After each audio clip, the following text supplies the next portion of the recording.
In this video, we will do a valuation technique known as capitalized cash flow. A capitalized cash flow uses historic instead of forecasted or projected data to determine the value of the company. It is a good technique if the company is in a steady state situation. To access this, we will click on the word research from the dashboard, select valuation from the menu, and capitalize. We will free up some screen space by clicking on the triple and double arrows. We will enter GE for General Electric, select it from the drop-down menu. We can use the average or the weighted average over the last number of years that we decide. So let's try the weighted average over the last 5 years for General Electric. And we will use a predefined weighted average cost of capital. The predefines are values that we've generated internally. We ask you not to rely on these, but they're available for demonstration purposes. Current price on a 15-minute delay you see here at $26.83, and we can calculate a capitalized cash flow.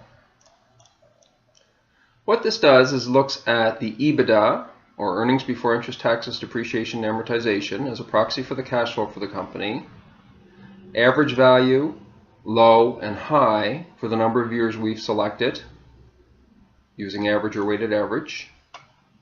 There are a number of adjustments, including the tax rates,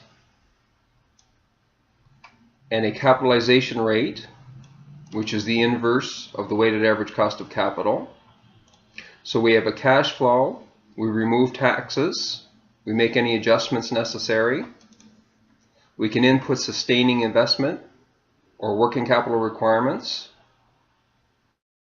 and this generates an enterprise value for the company when we take the discretionary cash flow multiplied by the capitalization rate. The enterprise value, then we remove interest-bearing debt from it to get us a value for the shares. If there are preferred shares, they are removed at this point. We divide by the number of shares outstanding to give us a value per share.